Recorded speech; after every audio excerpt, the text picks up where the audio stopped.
on this app because it saved me a lot of time from having to get burner accounts so I can do the recordings that I want to do. I don't know. To me, it's a great feature for $5 a month. And there you have it, folks. Yeah, has anybody ever eaten a slug before in their life? No way. That's constant. Come on. That's only for you guys that live upside down. You guys are upside down.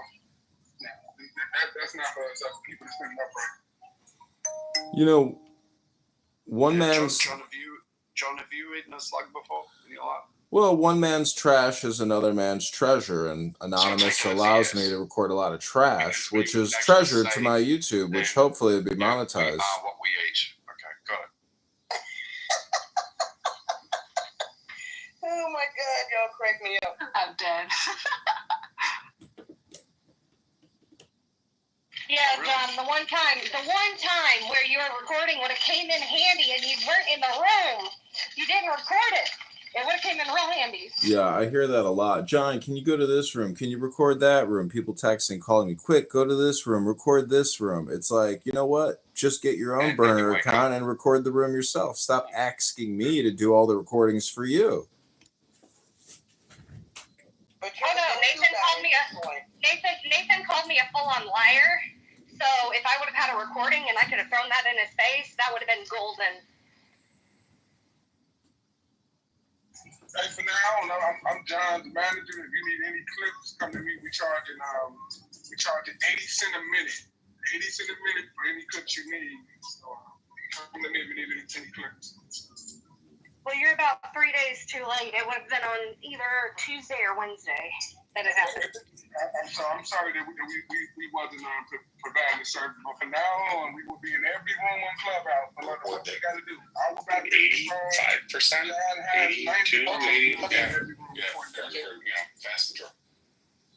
It's gotten me into arguments with some friends because they're like, and it's like, I'm not a... John, do you ever, by the way, I do not consent to having my voice recorded or streamed or put up on any other social media.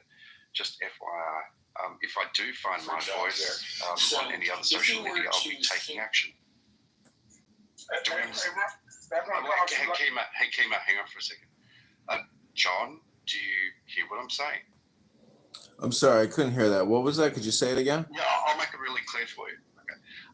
I do not consent to having my voice being recorded or streamed to any other service on social media. I just want to make sure you understand that clearly.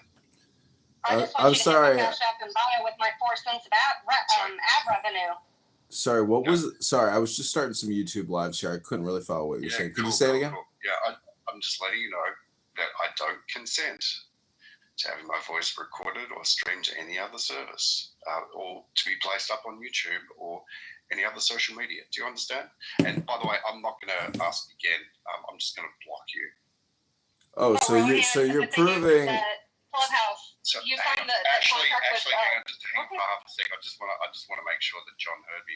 Got it. You said you're gonna block me, and you know you're gonna take action, whatever your action means. Right, it doesn't sound like legal action. It sounds like you're gonna block me on a social audio chat. That's a you problem, Rohan. Oh. You know what I love about Mr.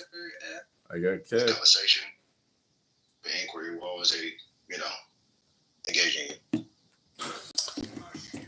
Bye, Rohan. Thank you very little. I had to use the bathroom, and it got into a back and forth as far as like a customer's legitimacy, and I offered to buy product, from their coffee house, and it was kind of one of those things where it's just like, okay, like, can you actually buy product? Like, I'm telling y'all, like, I literally looked homeless. Like, I just came back from the gym. I hiked Runyon Canyon today. It was kind of one of those things where it's just like, okay, I'm doing my errands. I just wanted to stop and get some coffee. Yeah. Okay. I'm familiar with that. Yeah. So yeah, same here. When I go out and about, I kind of look, just like or is that trying to demilitarize any group that might have weapons, like it just says, kind of like Lebanon is doing? It just says demilitarize the Palestinian state for Canada. Yeah. The wording. Yeah. Doing good. Hope you're well. And then Palestinian governance reforms. I think they can do that. I'm not, like I said, it's kind of vague, so I'm not exactly sure. I feel like it's a setup, personally. Like, you know, you're saying it's vague. I feel it's very vague too, and I feel it's a setup, and I don't believe they'll be able to meet the criteria. There's a couple more qualifiers that are more important. What are those? I'll just read it as a statement. This is from Canada's Prime Minister of Canada. We reiterate that Hamas must immediately release all hostages taken in the horrific terrorist attack of October 7th. That Hamas must disarm, and that Hamas must play no role in the future governance of Palestine. Canada will always steadfastly support Israel's existence as an independent state in the Middle East. Any path to lasting peace for Israel also requires a viable and stable Palestinian state, and one that recognizes Israel's inalienable right to security and peace. So they need to recognize the state of Israel. They already did that. I'm just saying that's just one of the requirements that you didn't mention, so I just wanted to make sure. Oh, no, I didn't see that. But I don't think the Hamas thing is on the requirements. I think they're just saying that as like a general statement. No, I'm reading what I could tell. A statement from the Prime Minister's office. I'll put it in the chat. Yeah, go ahead and do that. I want to read that because what I just read off ChatGPT, so. Yeah, I like to go to the primary source, so that's the PR. I just pinned it in the link. It's from the PM. It's from pm.gc.ca, and then it's the statement from July 30th, 2025. It says it's called the Statement of Prime Minister Carney, Canada's recognition of Palestinian state. If you'd like, I will do the same thing for the French, for Macron. This came from the French ministry, or the French embassy to the U.S. So let me pull that up for you. This intention is predicated. Yeah, but I'm reading the statement, Yaakov. Yeah. All right. And when they list the intentions are predicated on certain conditions, and it goes into like the PA reform, the elections without Hamas, the demilitarization. The next paragraph, I think, the way I'm reading it at least, isn't any longer talking about those conditions. There it is. I don't think so, man. I think that's just part of the statement. But if it wasn't. Let me go back to. I put France in. They know the PA can't control Hamas. You know, like I understand. What it's saying is that the PA has to do a bunch of stuff, right? Yeah. The Hamas has to do a bunch of stuff, and that any Palestinian entity has to recognize the state of Israel. I'm reading it, and I understand why you think that, but I don't think that's part of the conditions. The way I'm reading it is... Okay. The paragraph that starts, we reiterate that Hamas must immediately release. Yeah. As a result of this, I personally feel inhibited from being fully open. When I say fully open, not obviously fully open, but more open than what I am, right, in terms of what I say. And when it inhibits me from getting a better experience out of Clubhouse as well. Does somebody else feel the same way? My whole thing is, I forget sometimes about the recordings and the anonymous feature. And so, depending on what room I'm in, I might, I like to say things. Kilometers, they don't really give a shit. And about how thick is the shell for low Earth orbit? 250 kilometers altitude up to 2,000. Oh, okay. But nobody really goes above like 700, 800 is like the self-cleaning portion of low Earth orbit. only goes up to about 550, 600. Like I was in the room earlier, but I said some things, and it was only the atmosphere is just thick enough that if your shit breaks, it's going to fall back to earth. I would hate for certain people, not on Clubhouse, Right. People that I know in real life that I love, but sometimes I might joke about them and their lifestyle choices. I would hate for them to hear that and get the wrong impression. So I have to be mindful that what I'm saying is possibly being recorded and streamed on YouTube. So that's my gripe right there. I don't think I mind the whole recording thing because there's nothing we can do about it. So I just have to kind of check myself, Wow. John, you're back here for some reason? Yeah, I mean, I just want to let you know, look at the Anon in the audience. That's me live streaming the room, and feel free to kick me. I'll just live stream the room. I don't care. I'll do it anonymously. It's fine by me. Again, you don't have my consent. Again, you can't give consent when you can't give consent. It's anonymous. Good luck, bro, but you can't guard your conversations here. Any of these conversations can and will be recorded. Yeah. All right, what I'd like us to do is honor Serendipity's wish for it to be a true social room. So if there's going to be like personality conflicts, I think Serendipity gets to decide, like, boom the room or what. Well, I'm more than happy to leave. I'll just record anonymously. How does that sound, everybody? I can make everybody happy by leaving. Yeah, Have a great day. We can find every account. John, accessible to folks, especially in Clubhouse, there's a lot of folks that think that space is like this. It's not even me in the anonymous. I'm just making them paranoid that it's me. I'm true. They don't think that. No. The instant I should mention that I work to have a political plan with the UN and have a security clearance and all that, they get all really freaked out that I'm some sort of deep state plan here to why? Why would you multiply 2 pi r and you divide it by 365 times 24, bro? Why are we getting this 66666 number, bro? That shouldn't be the speed.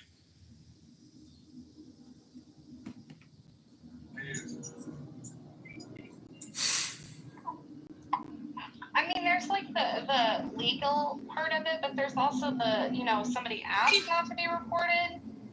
I think it's kind of just restrictive to keep recording them. Yeah, because John Kitover is a jerk.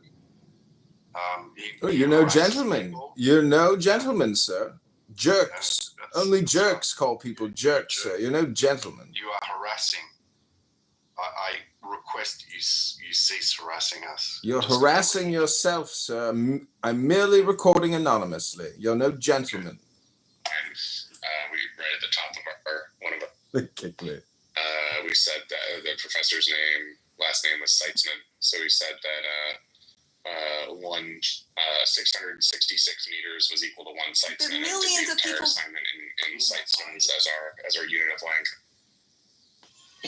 Jeez. He got a good chuckle out of that. I'll go into the rooms in here occasionally, whenever they get into the numerology or astrology or whatever. It's just you're trying to make that point about the arbitrary nature of numbers and base systems. And it's just, you talk about communication. I think I'm doing a fairly decent job of communicating that point, saying it where the goats can get it. Hey, did you ever think about, if you were in a different base system, I don't know, let's go crazy and say binary, that number would look different, right, completely, and it wouldn't mean the same thing. Right.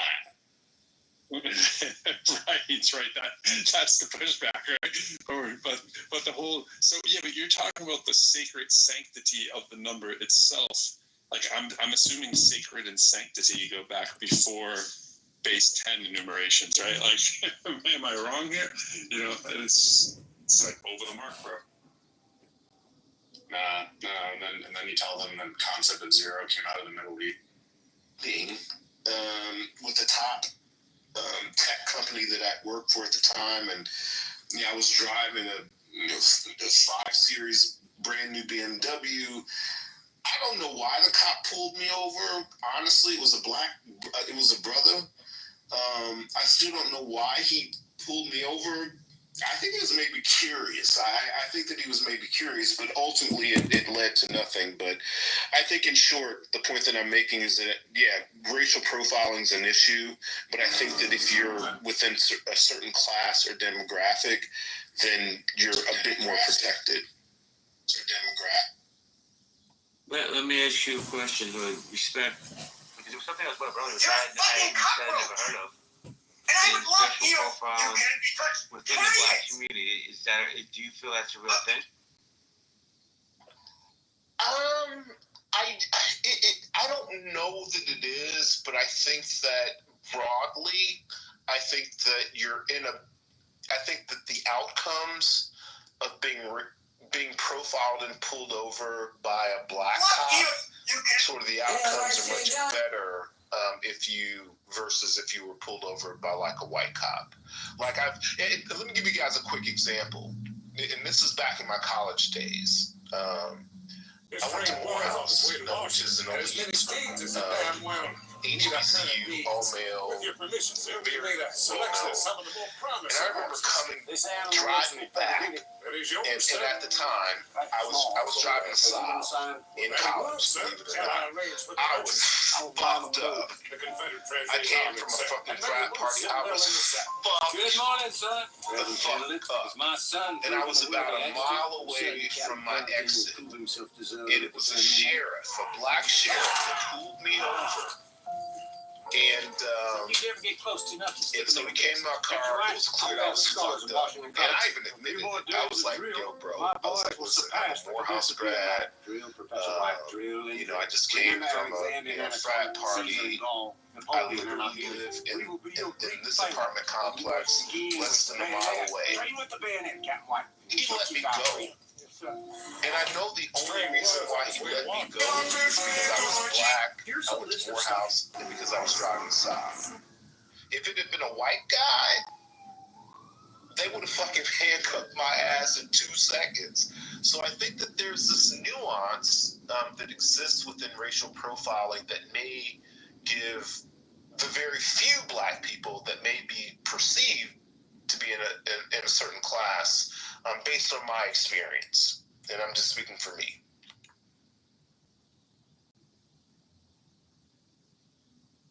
Guys, we're gonna go popcorn style. Let me say hello to Hillary, William, John Kitover, E. How you doing, E? J Matic.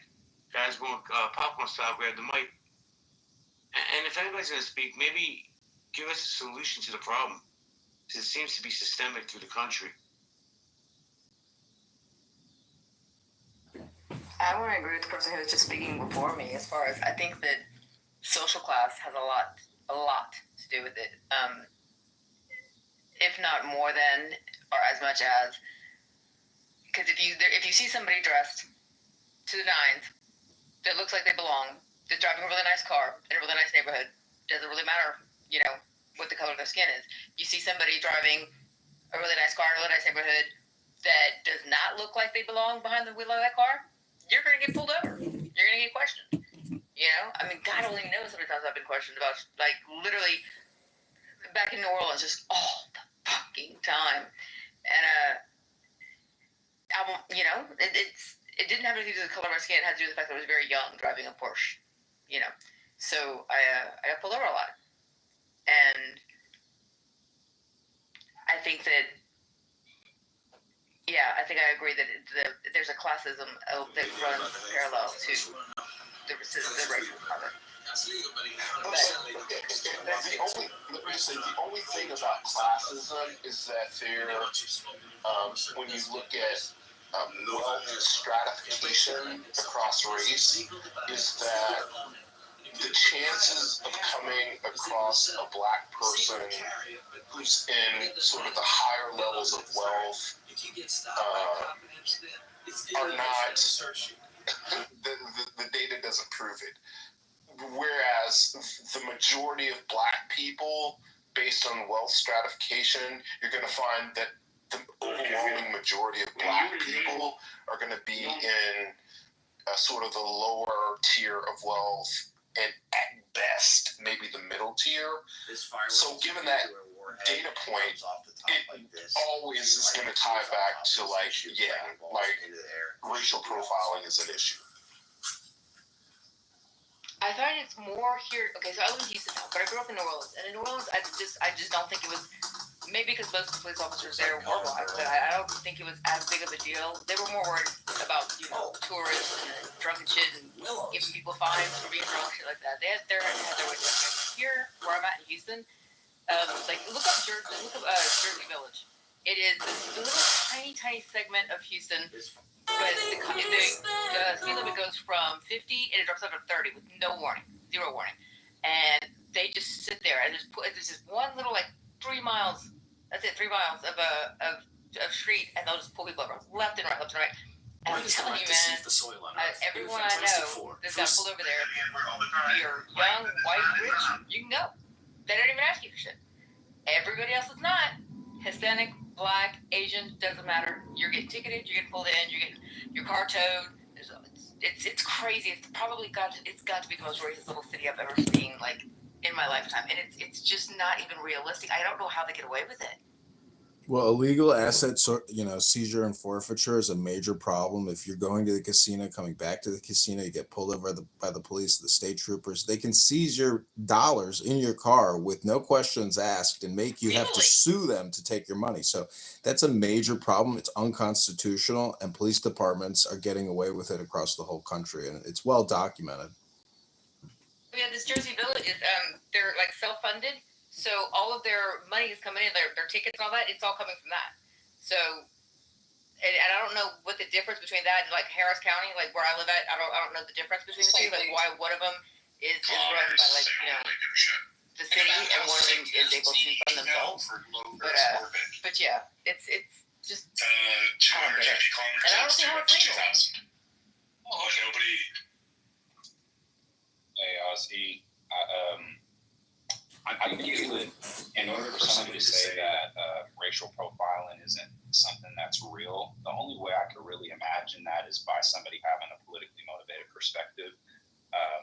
And the reason I say that is because all profiling, racial profiling is just a component of profiling altogether. I think we're constantly profiling people, and I don't think that profiling is also always a bad thing, because I think it just sometimes can take into account just information about different demographics, such as if I have somebody that I know who is a black person, I know they might be able to finish my sentence and relate when I say something like, my mom told me growing up, I brought you into this world so I can, and they usually be able to finish that sentence. So, in that sense, I think that it's more broad than just the negative use of it, but there certainly is a negative use to it.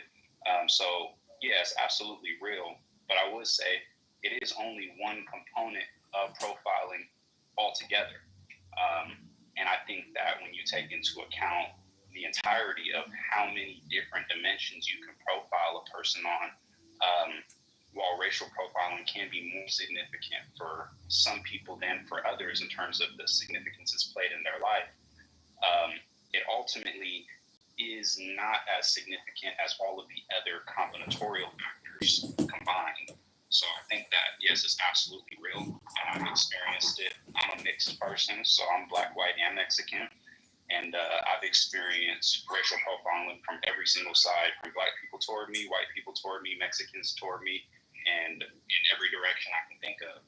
And it has been significant in terms of some of the experiences I've had. I have a lot of negative, and I've had some positive experiences as well from people racially profiling me, because sometimes people can automatically look at you like a positive figure, like a brother, just on the basis of seeing, what you look like and how your features present or how you talk. But thank you. Yeah. Thank you. I have a question for the room. First of all, I have a question for John. John, why do you have two accounts in here? I'm gonna have a question for John? I don't think I have two accounts in here. Let me see. There was somebody down there with your picture in it that says John. No. Maybe that's me. I don't know how that's possible. Yeah. Anyway, so I have a question for the room. Then I want to say hello to true Clubhouse OG, my friend Sloan. Here's the question. Maybe Sloan, you can answer it for me. Do you feel like this move that Donald Trump is making by putting the National Guard in Washington, D.C. is racially profiling? Is that the thought process behind that? How you doing, Sloan? Hey, happy Sunday. Good to see you, Jay. Happy Sunday. Thanks for inviting me up. Yeah. I think there is I think there will be a racial profiling component to what he's doing, but I actually don't think that's his motivation. He's a racist, but he's so much more. I think he is really more about our conversation here. This is just our conversation. Around DC, it's more about he's a real estate mogul. I don't care if he's president. He is who he is. He loves real estate. We think there's something behind it related to real estate and taking control of the territory in some sort of way, fashion that would benefit him. I don't think this is purely about government. But yeah, I think there will be some component of racial profiling. I drive through DC every day, and I see this one particular homeless guy all the time. And, for under a bridge, he's got a really good setup. You can tell he's been there a while. And it's in a quiet part of DC, north of the National Mall, and it's like towards Rock Creek Park, going up Bethesda, like the nice area near Kennedy Center. Nobody ever bothers him. He doesn't have a lot of traffic. And I noticed Thursday he was gone. He's always there. That's like his little area. I think this is a bigger conversation than just about racism. But of course, I do think there's a component of it. But yeah, that's where I'll stop. Thanks. Hey, Sloan, let me just give me a second, John. I'm going to be honest with you. I specifically threw that question out there because I know you go through DC. That's right. Yep. And I wanted to get you engaged, so I'm glad you're on stage. Hang out for a while. John, you wanted to say something? And then we'll go to Yeah, I don't agree with Sloan said, but I'm not going to attack the person. I'll just attack the idea. I think deploying the DEA, I don't know if you know this, but the DEA is now in control of the Washington, D.C. Police Department. They've taken it over. And so Donald Trump is using federal law enforcement in a way to take over the D.C. in a swarm type of way that has never been done before. And it's indiscriminate. It's not racist. It's not profiling. They are merely swarming Washington, D.C. Stephen Miller is claiming they're even going to get rid of all the graffiti in Washington, D.C. So in terms of domain or real estate, Donald Trump is officially declaring Washington, D.C. his capital, and he's taken it over. And I hope he rolls it out to Chicago, L.A., New York, Seattle, Portland, wherever Antifa and wherever agents of chaos are ruining these streets or have ruined these streets, or wherever sanctuary cities are in whatever city. I hope he swarms those cities as well with the same forces that have taken over DC. I think this is like a king in the castle strategy. People may not like it, but I think after Biden and the invasion of millions of illegal aliens, I think it's necessary, and I think he's going to roll it out. Congressman Landry Plain. So let me go to Craig, because Craig's patient's been waiting. Craig, the mic's yours, my friend. No, the only reason why it's not gonna work, John, is because Washington from DC, or not from DC, but from, it's because